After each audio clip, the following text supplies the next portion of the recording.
Muy buenas noches, amados hermanos. Ustedes están conectados a la serie Jesús revela su plan de amor a través de las profecías de Daniel y Apocalipsis. Les damos la bienvenida a nuestro capítulo de hoy, que justamente será el número 35, los reyes del norte y del sur en su quinta parte.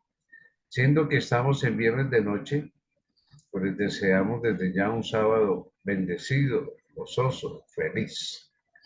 Y vamos a pedir entonces la bendición de nuestro Dios para nuestro tema de esta noche. Padre amante y cariñoso, gracias por todas las bendiciones de esta semana y gracias por este momento feliz en el cual podemos abrir tu palabra en las profecías de Daniel 11. Espíritu de Dios, te invitamos. No es fácil, pero con tu ayuda saldremos adelante en nuestro estudio. En el nombre de Jesús lo hemos pedido. Amén y amén. En nuestro último tema quedamos en Daniel capítulo 11, versículo 31. Hoy entonces vamos a seguir con el número 32. Se ha venido enfocando especialmente en el Imperio Romano, los que siguieron del Imperio Romano y lógicamente a su vez con el papado, la aplicación, porque uno le aplican todo esto al Imperio Romano, a la Revolución Francesa y otros comentadores al papado. No hay nada escrito sobre ello, entonces cualquier interpretación es correcta y la que nos suene más lógica la vamos a aceptar. 11:32 de Daniel, con lisonja seducirá a los violadores del pacto. Uy, uy, uy, los violadores del pacto. Más el pueblo que conoce a su Dios se esforzará y actuará. Qué lindo.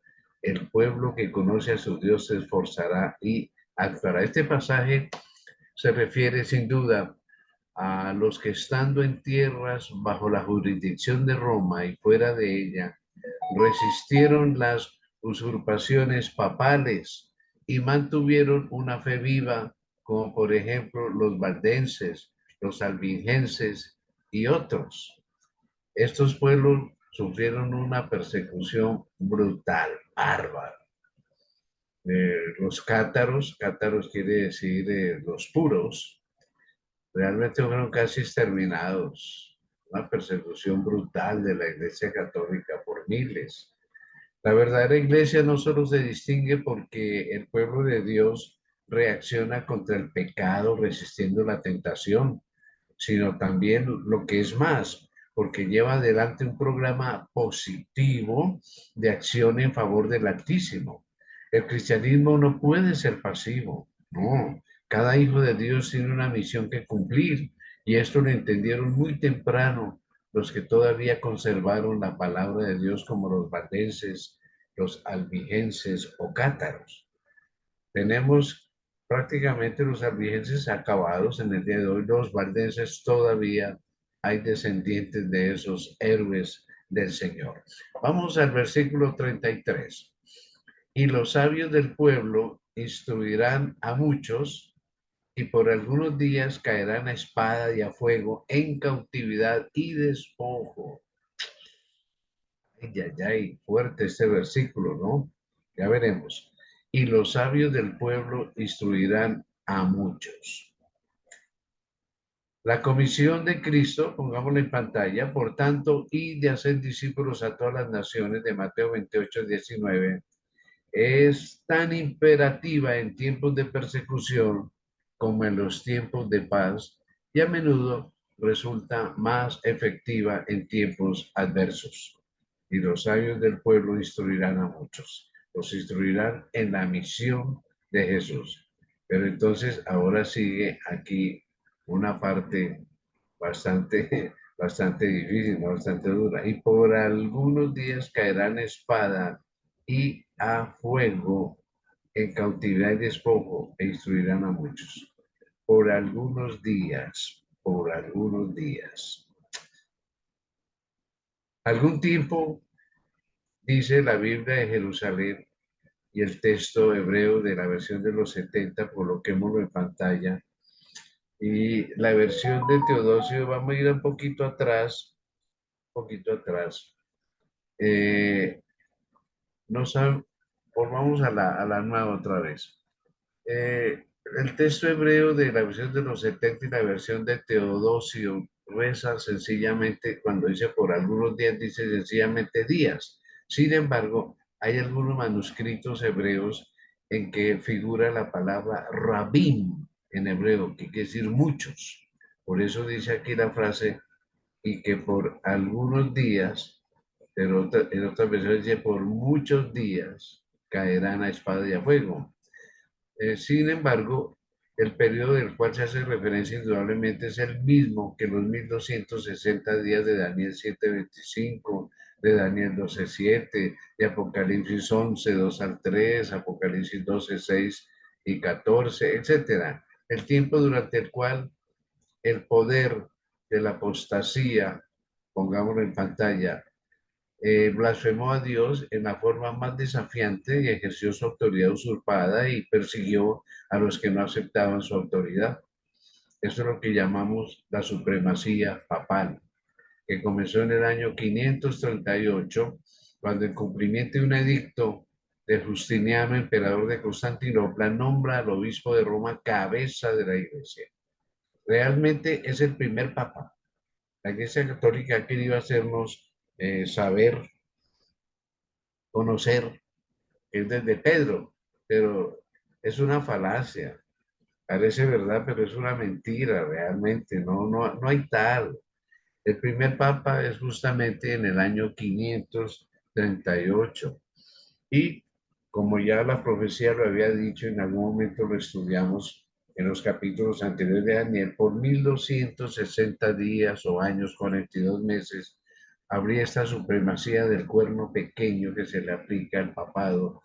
Y sí, su persecución más tremenda fue en ese tiempo, que termina en 1798 con la Revolución Francesa, cuando Napoleón osadamente pone prisionero al papa de turno. Entonces, Pío VI.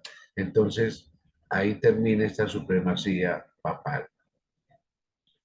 Dice la otra frase de este versículo que caerán, sí, durante los siglos cuando el verdadero pueblo de Dios sufrió las más terribles persecuciones.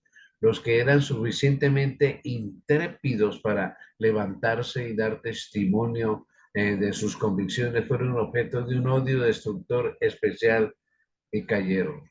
La llamada Santa Inquisición, que de santa no tuvo absolutamente nada, hizo caer a muchos fieles cristianos. Vamos al versículo entonces 34.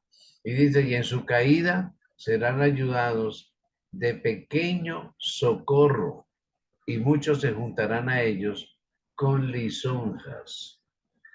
Aunque en su sabiduría Dios no ha visto siempre conveniente librar a sus santos de la muerte. Cada mártir suyo ha tenido la oportunidad de saber que su vida está escondida con Cristo en Dios, como dice Colosenses 3:3.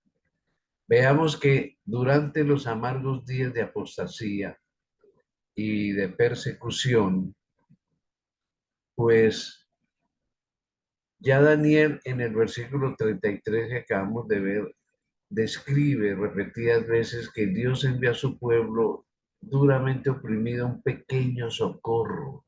Así lo llama aquí, y en su caída serán ayudados de pequeño socorro. Y Dios siempre ha tenido misericordia de sus hijos y por medio de personajes que hablaban en medio de las tinieblas, clamando por un retorno a los principios de las escrituras, se trataba de dar como un alivio a esa palabra que estaba enterrada, escondida. Entre ellos veamos que estuvieron los predicadores valdenses del siglo XII en adelante. Estuvo John Wycliffe, de Inglaterra del siglo XIV. Estuvo Juan Hus y Jerónimo de Praga en el siglo XV ambos.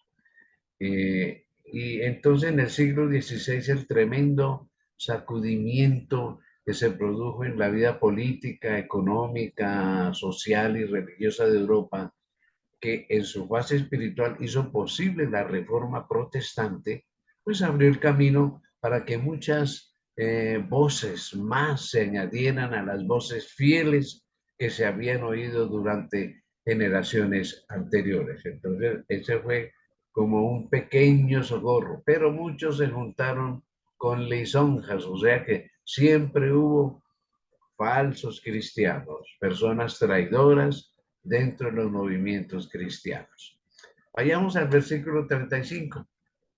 También algunos de los sabios caerán para ser depurados y limpiados y emblanquecidos hasta el tiempo determinado, porque aún para esto hay plazo. Emblanquecidos, dice, algunos sabios serán depurados, limpiados, emblanquecidos. Y dice, hasta el tiempo determinado. Mejor debiera decir, hasta el tiempo del fin. Esta expresión aparece también en los capítulos 8 de Daniel, verso 17, y en el contexto que estamos viendo aquí del 11:35, pareciera relacionarse claramente con los 1260 años, marcando el fin de ese periodo. Cuando estos pasajes de las Escrituras se comparan con el deseo de todas las gentes, página 201, con el conflicto, página 404, 406, queda claro que el año de 1798 después de Cristo marca el comienzo del tiempo del fin, o sea, hasta el tiempo determinado, porque aún para esto hay plazo. Hablando de que comienza el tiempo del fin en 1798, personalmente, y debo hacer este aporte personal, por mis investigaciones bíblicas, no estoy de acuerdo en que el tiempo del fin comenzó en 1798. Y les voy a dar la razón. Pienso que comenzó en 1755 con el terremoto de Lisboa, que fue un terremoto casi universal, porque esa es una señal del fin, se abre el sexto sello. Y después de eso siguen las demás señales del fin, como es el día oscuro en 1780, y esto es antes de 1798. Después sigue la calle Estrella, ya en 1833, etc. Entonces, yo soy un convencido de que el tiempo del fin no comenzó en 1798 cuando se toma prisionero al Papa, sino en 1755 comienzan las señales del fin. Pero bueno, eso será un tema que se discutirá después. A veces Dios permite que sus hijos sufran hasta la muerte para que por sus caracteres sean purificados y preparados para el cielo. Aquí dice que algunos de los sabios, de los fieles, serán limpiados y emblanquecidos hasta el tiempo determinado, ¿no? A un Cristo, por lo que padeció, él aprendió la obediencia, dice Hebreos 5:8. Ahora, hay una frase que nos dice aquí, pongámosla, el tiempo determinado y el plazo. Esto, mejor dicho, la palabra se usaba, esto de plazo, tanto para la fecha de reuniones, que eso está en Oseas 12:9, como para el lugar de la reunión en Salmo 74:8. Y en Daniel 11:35, en este versículo, se quiere dar la idea de tiempo. Aún más importante es el hecho de que es un tiempo señalado. La Biblia en Jerusalén lo llama el tiempo del fin. Y eso es perfecto. Es un tiempo señalado en el programa divino de acontecimientos. Vamos al versículo 36. Y el rey hará su voluntad. Ahora vuelve ya a nombrar al rey. Este es el rey del norte, ¿no? Y el rey del norte hará su voluntad y se ensoberbecerá y se engrandecerá sobre todo Dios. Y contra el Dios de los dioses hablará maravillas y prosperará hasta que sea consumada la ira, porque lo determinado se cumplirá. Acerca de este mencionado rey, que ustedes van a ver la aplicación que puede tener, voy a utilizar las palabras más perfectas que las mías del comentario bíblico adventista en su tomo 4, página 901, cuando nos explica y nos dice, Entre los expositores adventistas ha habido generalmente dos puntos de vista sobre los versículos 36 al 39. Este 36 que habla del rey que hace su voluntad y se engrandece sobre todo Dios y contra el Dios de los dioses hablará maravilla, etcétera.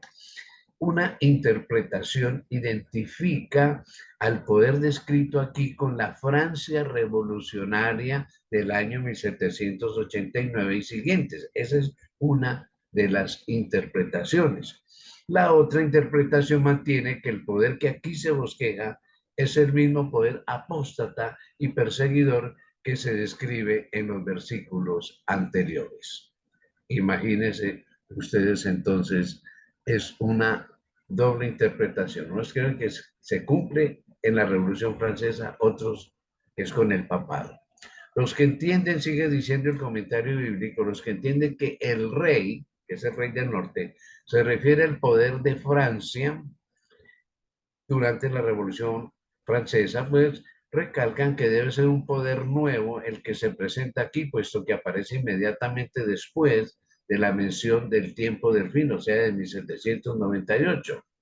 Y esa expresión tiempo del fin la utiliza la Biblia de Jerusalén. Y porque probablemente debe llenar ciertas especificaciones que no han sido indicadas respecto al poder que se ha descrito en los versículos anteriores, especialmente que su voluntad se manifestará para favorecer el ateísmo. Sigamos leyendo. Por supuesto, es un hecho histórico conocido que la filosofía guiadora de la Revolución Francesa no solo era anticlerical, o sea, contra los católicos, sino también atea, y que esta filosofía se difundió muchísimo en los siglos XIX y XX. Además, esa revolución y sus consecuencias marcaron el final del periodo profético de los 1260 años que terminaron en 1798. Sigue diciendo, aquellos que creen que el rey de este versículo es el poder descrito en el versículo 32, hacen notar que en hebreo el artículo definido precede a la palabra rey. Entonces, vemos nosotros acá que hay siempre una controversia para poder entender exactamente estos asuntos. Sigamos adelante. Esto entonces parecería implicar que anteriormente se ha hecho referencia al gobernante del cual se trata aquí, ese rey que está mencionando acá, es el rey del norte. Alegan que la referencia que se hace al tiempo del fin, que hay en Jerusalén en el versículo 35, puede señalar al futuro y no indica necesariamente que los versículos 36 a 39 deben ubicarse exclusivamente después del comienzo de ese tiempo de 1798, especialmente en vista de que es solo en el versículo 40 donde se dice específicamente que ocurriría un acontecimiento al cabo del tiempo, que la Biblia de Jerusalén lo llama al fin del tiempo. Entonces, sigamos leyendo. Se entienden que la descripción del poder de los versículos 36 al 39 no indica al ateísmo, sino a un intento de suplantar todo otro poder religioso.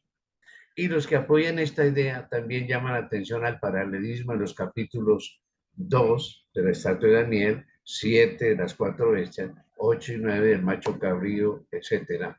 Y llegan a la conclusión de que puede esperarse encontrar el mismo paralelismo aquí en el capítulo 11. Y es donde habla sobre el cuerno pequeño en los capítulos anteriores del papado, mejor dicho, y que este capítulo tiene que ver con la culminación del mismo poder apóstata que se describe en las otras profecías del libro de Daniel. Entonces, ese rey, unos creen que es la Revolución Francesa, en resumen, otros creen que es el papado. Personalmente, me inclino por la expresión de Daniel, que se soberbece, se atreve a hablar contra Dios, que es el papado, ¿ya? se ensoberbecerá. Está la frase ahí. Entonces, vamos a ver qué tiene que ver eso. Aquí se describe a Francia. Estas palabras, dejémosla en la anterior. Estas palabras se entienden como la descripción de los excesos del ateísmo cometidos por algunos de los caudillos más radicales de la revolución. Se ensorbecerá, soberbio. Entonces le aplican esto a la revolución. Como ejemplo de esto, claro, tiene sus evidencias al decir esto. El 26 de noviembre de 1793, lo que se llamó la Comuna en Francia, o cuerpo gobernante de la ciudad de París, abolió por decreto toda religión en la capital de Francia. Y aunque este decreto fue anulado por la Asamblea Nacional unos pocos días más tarde, sin embargo, ilustra la influencia que alcanzó el ateísmo durante ese periodo. Los que entienden que estos versículos se aplican, vamos ahora sí a pasar a la siguiente, al gran poder apóstata de la historia cristiana, pues consideran que este pasaje es paralelo a Daniel 8, a 2 Tesalonicenses 2:4, Apocalipsis 13, donde se habla de el falso Cristo, del hombre inicuo, etcétera. Tiene varios calificativos que tienen que ver con el papado. Entonces, ven que la predicción de este versículo se cumple en la pretensión papal de que el Papa es vicario de Cristo en la tierra, en el poder que pretenden tener el clero y el poder de las llaves, como vimos en la diapositiva anterior, y la supuesta autoridad para abrir y cerrar el cielo a los hombres. Entonces, ahí está una aplicación, ¿no? A la Revolución Francesa con el ateísmo y al papado. Yo me inclino por la aplicación al papado. Y hablará maravillas, dice el versículo. Si Francia es el tema que se está considerando y que algunos creen que así es, esta frase se refiere a las jactanciosas palabras de los revolucionarios que abolieron todas las religiones e instituyeron el culto de la diosa de la razón. Y yo no sé cuántos saben ustedes respecto a la diosa de la razón. Como quitaron toda religión, pusieron a una prostituta muy famosa y muy bonita de París, la coronaron como la diosa de la razón, como un dios. Esta ilustración que tiene en pantalla recuerda ese hecho. Posteriormente, cuando se introdujo el culto del ser supremo, eso fue Robespierre, en alguna ocasión hablaremos de eso, los reaccionarios hicieron claro que no debían identificárselo con el Dios de la religión cristiana, no, era el ser supremo del universo que tiene parte en la razón humana.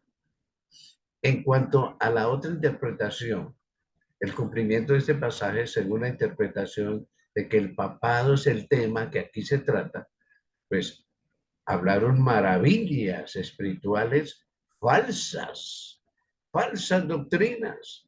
Y las maravillas del vicario de Cristo en la tierra y la autoridad, que tiene autoridad hasta en el cielo, de cambiar cosas en el cielo y en la tierra. ¡Qué barbaridad! Tremendo, ¿no? Vamos al versículo 37. Del Dios de sus padres no hará caso, ni del amor de las mujeres, no hará caso ni del amor de las mujeres, noten esa frase, ni respetará a Dios alguno, porque sobre todo se engrandecerá.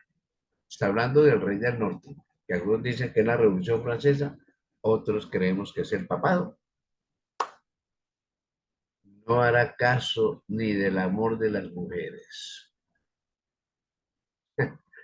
Veamos, los que creen que el poder aquí que se describe es Francia, porque hay ya dos corrientes que he venido mostrándoles a ustedes, la de Francia y la del papado. Pues ven un cumplimiento de este pasaje sobre el amor de las mujeres, que no se le iba a hacer caso, en la declaración de los revolucionarios de que el matrimonio era meramente un contrato civil y que sin trámites podía ser disuelto a voluntad de los contrayentes y se impone el matrimonio civil. Eso no existía. Entonces, algunos creen que aquí el versículo está haciendo caso de eso. El Dios de sus padres no hará caso ni del amor de las mujeres. Bueno, respetamos lo que creen ellos. Veamos que los que creen que aquí se describe es al papado, ven una posible referencia a la importancia de ese poder que le da al celibato y a la virginidad. No le hicieron caso al amor de las mujeres. El celibato es antinatural. Por eso vemos nosotros tantos casos de homosexualidad y papas que tuvieron mujeres, hijos, desorden tremendo, ¿no? Bueno, ahí queda pues para que nosotros le pongamos la razón a este asunto. Ni respetará a Dios alguno, porque sobre todo se engrandecerá. Veamos entonces, ¿qué quiere decir esto? Ni respetará a Dios alguno. Según la interpretación, las palabras se aplican al poder ateo de la Francia revolucionaria que intentó abolir toda religión en ese país. Según la posición religiosa, estas palabras deben entenderse en sentido comparativo, es decir, que el poder que aquí se describe no es ateo, sino que se considera a sí mismo como un portavoz de Dios y no le da a Dios la consideración que se le debe. En forma blasfema buscan ponerse en lugar de Dios, como lo había profetizado Pablo en 2 de Tesalonicenses 2:4, hablando de este poder, que es el poder papal, que no respeta a Dios alguno.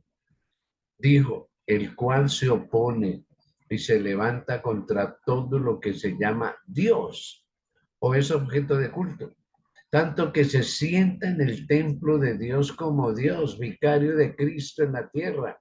Le quitó el puesto al Espíritu Santo, haciéndose pasar por Dios. Tremendo cumplimiento que vemos ahí, ¿no? Bueno, vamos entonces al versículo 38. Mas honrará en su lugar al Dios de las fortalezas, Dios que sus padres no conocieron. Lo honrará con oro y plata, con piedras preciosas y con cosas de gran precio. Es decir, en lugar del verdadero Dios, honrará en su lugar al Dios de las fortalezas. Hay una discusión sobre el Dios de las fortalezas. Los comentadores de esta expresión tienen formas diversas de interpretarlo, ¿no? Algunos consideran que como un nombre propio, porque viene de una palabra parecida a Mausín, entonces cree que es el dios de Mausín, y la Reina Valera así lo menciona, el dios Mausín, no el dios de las fortalezas. Sin embargo, no se conoce en ninguna parte un dios de tal nombre Mausín, así que queda descartada esa posición.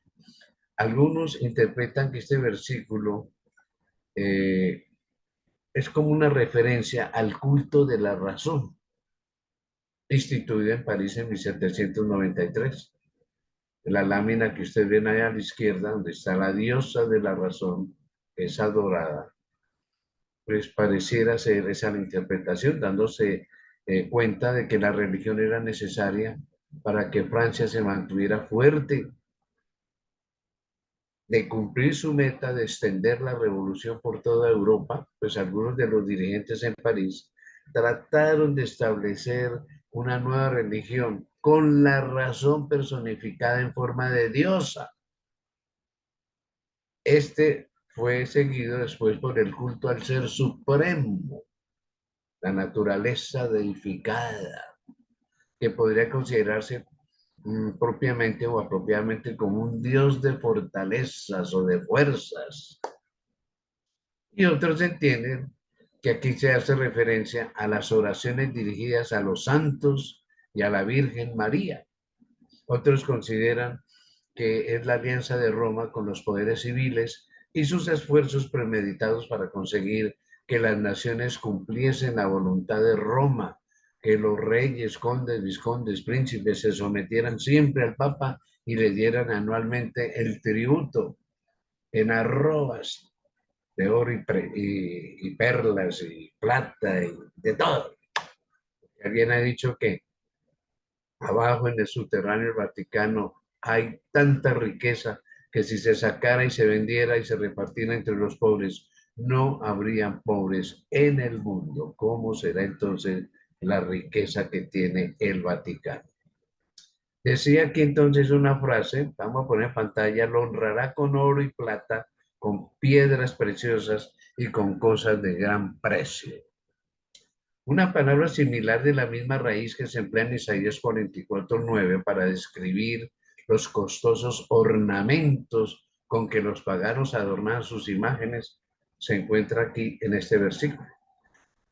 Algunos ven el cumplimiento de este versículo en los regalos valiosísimos que se le han hecho a las imágenes de la Virgen y de los santos.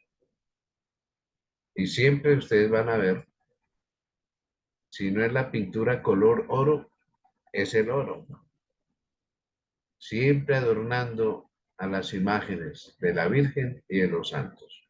Puede ser que aquí se cumpla: lo honrará con oro y plata, con piedras preciosas y con cosas de gran precio.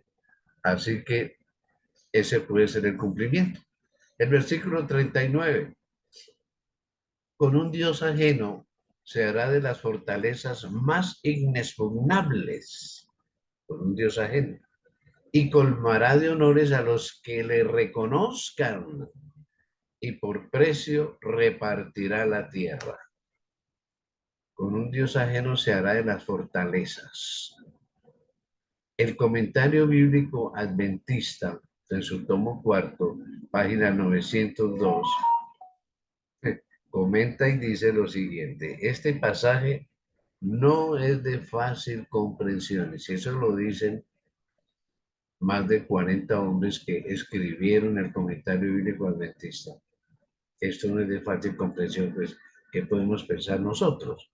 La primera parte de este versículo 39, dice el comentario bíblico, ha sido vertida al castellano de diferentes formas. La versión moderna lo hace en forma semejante a la Reina Valera revisada. Se hará dueño de las más inexpugnables fortalezas en unión con un Dios extraño. En cambio, la Biblia de Jerusalén difiere mucho porque dice: pondrá como defensores de las fortalezas al pueblo de un Dios extranjero. Sigamos leyendo. Entonces, parecería razonable traducir este pasaje: y trabajará para los refugios más fuertes con un Dios extraño, puesto que la expresión aparece como equivalente de un Dios que sus padres no conocieron, que la vio en el versículo 38. Es de esperar que aquí se identifique con el Dios ajeno. Algunos consideran que este pasaje es una referencia al lugar preponderante que las ideas del ateísmo y del racionalismo ocuparon entre los dirigentes de Francia durante la Revolución. Ese es el Dios ajeno, el Dios extraño, y lo interpretan así. Sigamos leyendo el comentario bíblico. Algunos consideran que este pasaje es una referencia al lugar preponderante. Otros ven aquí una descripción del apoyo que la Iglesia romana ha dado al culto de los patronos, los santos, y a las festividades llevadas a cabo en varias ciudades del mundo en honor del sacrificio de la misa y de la Virgen María. Tremendo, ¿no? Dice otra frase aquí de este versículo: y colmará de honores a los que le reconozcan. Veamos: y por precio repartirá la tierra. Colmará de honores a los que le reconozcan, y por precio repartirá la tierra. Algunos entienden que estas palabras describen la división de las grandes propiedades de la nobleza de Francia y la venta de esas propiedades hecha por el gobierno a pequeños propietarios. Se ha estimado que las 2/3 de las propiedades rurales fueron confiscadas por el gobierno durante la Revolución. Bueno, y se las entregaron a los que estaban a favor de la revolución. Otros creen que esas palabras se cumplieron con el predominio papal sobre los gobernantes temporales y la recepción frecuente de rentas de parte de ellos. Cada año tenían que mandar quintales de oro, plata y más cosas. Se ha sugerido entonces que la división, cuando dice por precio repartirá la tierra, pues se ha sugerido que la división del Nuevo Mundo, América, entre España y Portugal, hecha por el Papa Alejandro VI en 1493, puede considerarse como un ejemplo del cumplimiento de este pasaje, y por precio repartirá la tierra. Y ustedes van a notar que la mayor extensión de América del Sur, que es Brasil, es de Portugal o fue de Portugal, y por eso hablan portugués. Y la otra parte, al lado occidental, pues somos los países que hablamos español y que fueron mayormente católicos. Como ustedes se han podido dar cuenta, mis hermanos, casi en cada versículo se presentan dos interpretaciones. Cuando la Biblia no aclara por sí misma un pasaje o no hay ningún comentario al respecto en el espíritu de profecía, pues cabe cualquier interpretación y todas son respetables. Nos quedan faltando 6 versículos de este capítulo 11 de Daniel, que por cierto ha sido bien complicado y lo reconocen todos los teólogos. Este capítulo no es fácil. Gracias por su paciencia. Espero no dejarlos tan confundidos. Para terminar esta noche nuestra reflexión de este tema, yo siempre imagino lo que puede estar pensando y diciendo Jesús. En esta oportunidad nos diría, lo dije antes que ocurriera, para que creas en mi palabra. Al final vendré por ti para llevarte al lugar que preparé para ti. ¿Te has preparado? Eso es lo más importante. Prepararnos para el final. Y va a ser un final glorioso. Bien, vamos entonces a dar gracias a Dios por nuestro estudio esta noche. Padre, gracias. Tu palabra es eminentemente grande y poderosa. Hay cosas difíciles para nosotros, que algún día las entenderemos si es que no hemos podido entenderlas aquí. Pero gracias por ella. Tú lo habías dicho ya mucho tiempo antes. Danos la fe suficiente. Gracias por el estudio esta noche. Lo agradecemos en el nombre precioso de Jesús. Amén. Queremos invitarles para nuestro próximo tema, será el capítulo 36, el Rey del Norte y el Rey del Sur en su sexta parte, que indudablemente vamos a terminar el capítulo 11 y vamos a entrar al 12, que es muy interesante, hermosísimo el 12, y no tan difícil como el 11. Así que están invitados.